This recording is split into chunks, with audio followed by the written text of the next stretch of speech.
Hello there and welcome to The Bearded Peacock. It's my channel where we talk all things Leeds United. How is everybody? I've not had done a video for 9-10 days or so now.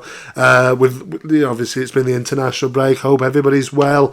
And it's a game day. Well, it's a match preview again from me. Obviously, like I said, the international break has happened. Leeds United have had players that have had various degrees of success, or some not so much.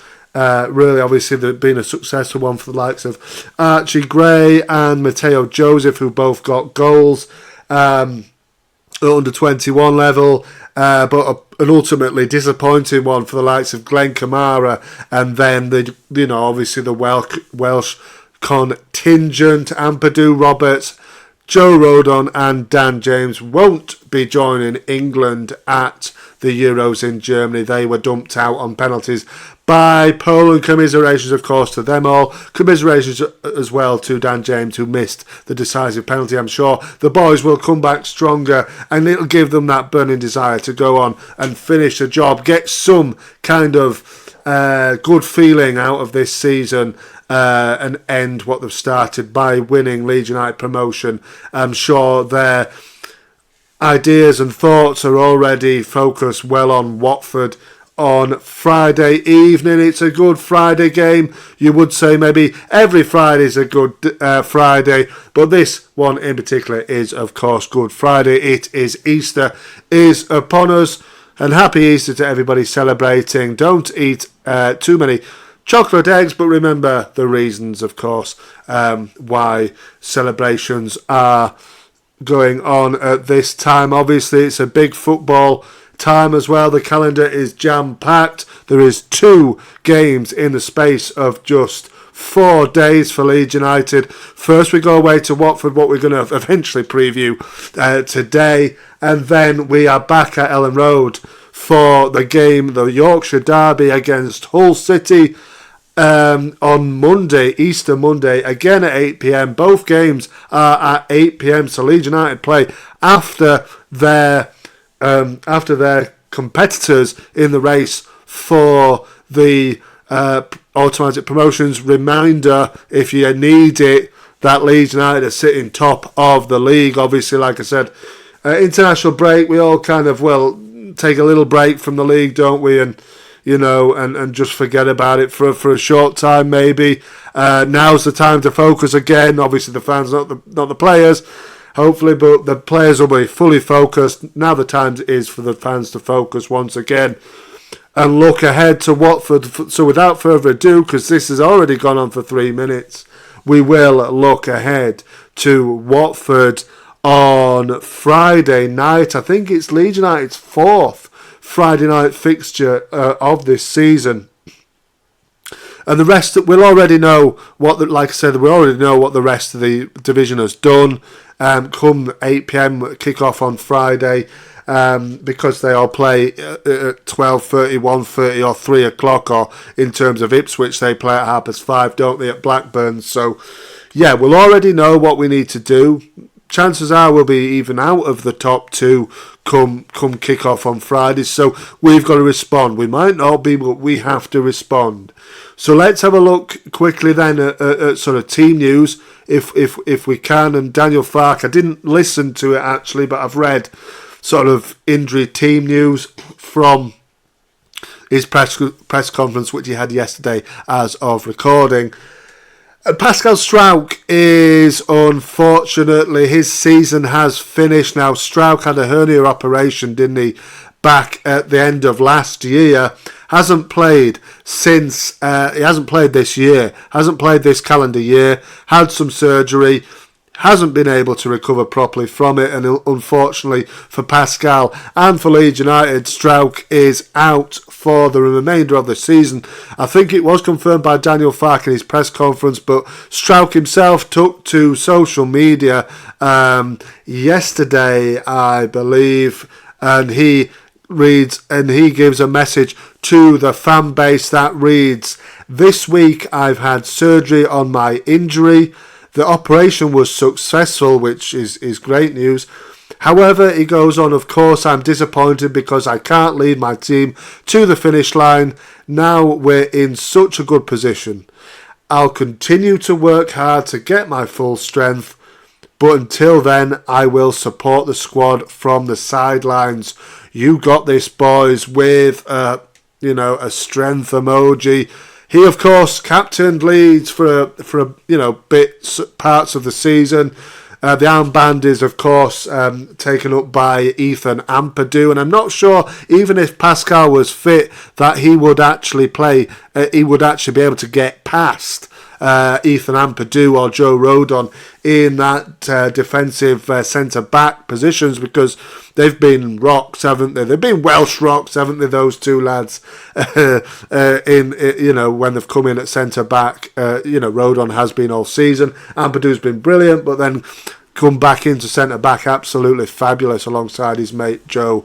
So, yeah, I don't know if Pascal would actually really play anyway. He can't now. He's ruled out for the season. As well, there are other injury news. Obviously, Jorginho went for his similar kind of operation to what Strauch had. Similar sort of injury with the hernia. He went for his operation not this Monday gone, the one before. Daniel Farke thinks that Jorginho can play a little part in the game at Watford on Friday, so that's good. Maybe he doesn't start, but maybe he plays a part in the game at some stage. There are also little doubts over the trio of Ilya Gruev, Connor Roberts and Willie Gnonto.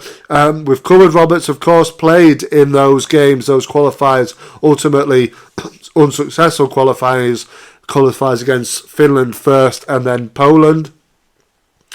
But the other two, Ilya Gruev and Willie Gnonto, both were in international action over the last week or so as well. And they're both looking a little unlikely maybe to play against Watford. So, yeah, obviously Gruev for Bulgaria in the full national team. Willie Gnonto played a part in the Italian under-21 squad over the last over the break. So, yeah, I mean, with that in mind, and say Ilya Gruev and Willie Gnonto aren't available, as well as Jorginho, then let's try and predict the lineup as maybe something a little bit like this: Meslier in goal. Firpo, who had a successful international break with the Dominican Republic, played first game for them. He's added to that with the second game. Unfortunately lost. I think they lost 4-1 to Peru. But he'll come in at left back, I imagine. Centre backs will be Ethan Ampadu and Joe Rodon. I think he'll play Byram at right back, with then Glenn, Kamara and Archie Gray in the middle. Then you're looking at the likes of, I reckon, if Willie's not fit, well, I think you go with probably... See, I think you go with this. I think you go with Anthony on the left. I think you go with James on the right. Given Jorginho's situation with his hernia, I might be tempted to put Chris Somerville in the number 10 position and then put Bamford up front with the old Perot on the bench and Willie on the bench, Georgie on the bench. If they're not fit enough to start, that's the team I'd go for. And I'm going to say that's the team he's going to play as well. Let's wait and see. But I reckon more so he'll probably put Somerville on the left, Perot in the 10, and James on the right. That's probably more so he's going to go with. But let's wait and see. Let me know in the comments your predicted lineups, maybe with a few injuries. Usually likes to not change it, but few injuries here and there. So let's wait and see. How we line up on Friday. I think we'll be playing in the pink and yellow, won't we? As well, seems a little, it's a good kit. It's a good kit. We seem to have some good games in that one, but who knows? We might be playing in white. I don't know. But let's wait and see. So, look, if we have a look at Watford, them themselves, a few players had, successful international breaks as well. The lad, the Georgian lad, Chakvetsuj, butchering his name. I can't pronounce his name quite, to be absolutely honest. Let's try again. Chak Vedaj. I don't know, but he had a successful time for Georgia. Obviously, Georgia have qualified for Germany, the German Euros in the summertime, and he himself played a big part in their game with Greece. I think they won it on penalties, didn't they? In fact, let me see. No, he didn't take a penalty, but he played 104 minutes of their win against Greece. So they're qualified. Chak Vetsuch is like a right winger, isn't he? Midfield player for the Georgian national team. Well, in fact, he's sort of an attacking mid, but I think he can play across the whole of the sort of front line, as most of them can. And also their lad Asprilla, who is fantastic. To be fair, he's definitely one to watch for them. He has recently broken into the Colombian national team, still only 20 years of age. He scored against Romania in a friendly game, which Colombia won in the end 3-2. Asprilla only played the last 16 minutes and scored in the 80th minute to put them 3-0 up. It was eventually 3-2. Romania came back, but that's 2 goals in 4 caps now for Asprilla, and he's the definite danger. If we're looking at Watford are on a horrendous run. Bar the win they got, obviously Tom Cleverley in charge now won his first game against Birmingham City away at St Andrews before the break, 1-0. I actually watched this game. It was really, really poor quality, but it was settled by a bit of quality, good bit of finishing from Emmanuel Dennis. So that was very, very very good finish, but otherwise it was a really poor game.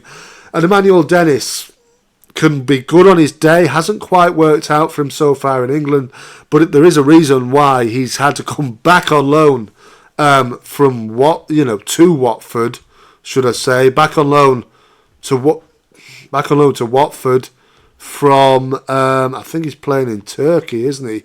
At the moment, Istanbul Başakşehir. He's on loan, so on loan from Forest, actually. So first half of the season in Turkey, second half of the season back at Watford. Then he will go back to Forest. Not really hit it off at Forest. Didn't really do much in the Premier League with Watford before either. Like I said, there's a reason why he's had to come back and play for Watford. Maybe nobody else wants him there, but he's done all right since he's come back. 3 goals in 10 games, and he is a threat. He'll play as a lone striker. They'll match us up with a 4-2-3-1, and he'll play as a lone striker. And can he go and cause us problems? I think he probably can, but past sort of Dennis and Asprilla, like I said when we played them in September, it's just a mishmash of players, really, isn't it? It's a mismatch of just random players thrown together, and they're really, really not doing well. Obviously, like I said, they won the last game against Birmingham, but they previously went on a run of no wins in the previous 4. That was 3 defeats in there as well. Ultimately accounted for Valérien Ismail's job. Lost his job, of course. Cleverley is interim manager. But I think that was a sequence of 10, only 1 win in 10 league games for Watford. They're not doing very well. They're not doing very well at home. Of course, it's Tom Cleverley's first home game at Vicarage Road. They're not doing well at Vicarage Road. Only 5 wins all season and no win since late November when they came back from 2 goals down against Norwich City to win 3-2. So they don't win many at Vicarage Road.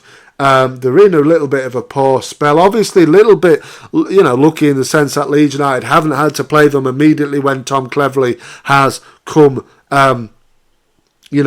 in as manager, because that gives them a little bounce. Obviously, with winning the last game, maybe they're still on a little bit of a high. Like I said, the Georgian lad who's been away with his country has, secured qualification to Germany. So, he's going to be on a high. Like I said, Asprilla scored a goal for Colombia. Good player. Dennis might be buoyed by the goal he got at Birmingham as well. Like I said, it was a very nice finish in an otherwise atrocious match. But otherwise, they haven't got a lot of quality at all. And I do expect Leeds to come away with 3 points on Friday night. But it's really, really down to the business end of the season. It's Leeds United that obviously... There's probably a lot more pressure on Leeds. I think with that win, Watford take a lot of pressure off themselves. 9 points clear of Huddersfield Town, who occupy the last relegation position at this current moment. So 9 points is, with this stage of the season, 8 games to go, you'd probably say you're just about safe. You'd probably say another win for Watford would completely secure their place in this division next season. But I believe that they're probably safe. Interested to see who they actually bring in. And any Watford fans watching, let me know how you feel your season has been. Obviously, a lot of transition period. It's not been the best of times for Watford of late. Obviously relegated from the Premier League in the 21-22 season.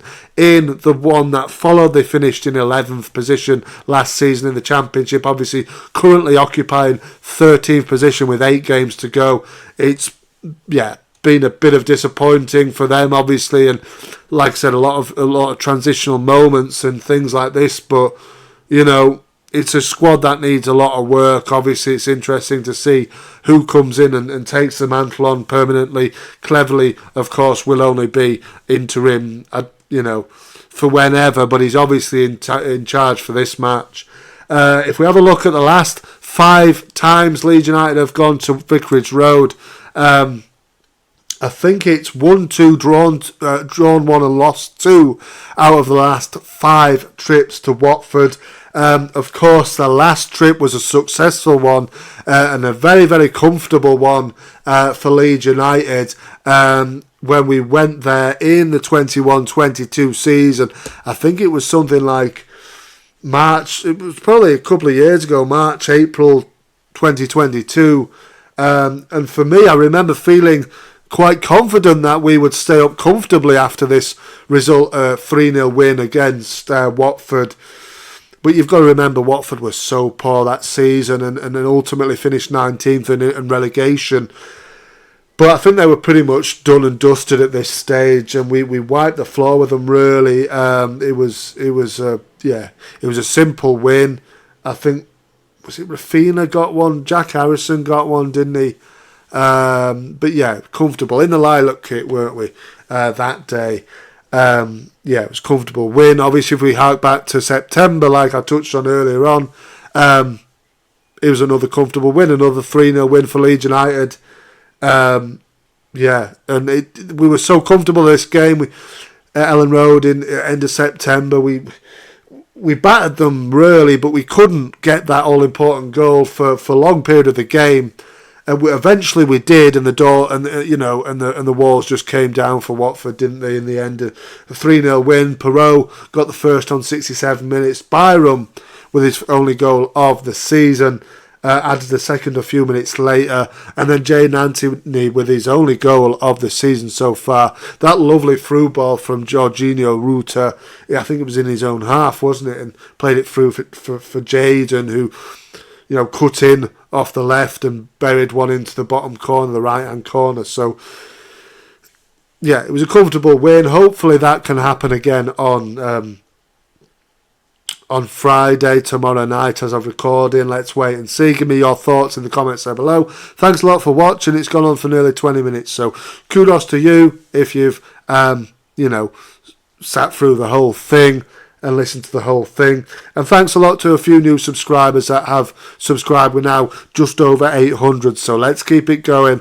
Subscribe if you like the content. Remember to like the video. Come on, Leeds, let's get a win for Easter and continue a push towards promotion or even winning the league. Let's wait and see. Thanks a lot for watching. Marching on together. I'll see you on the next one.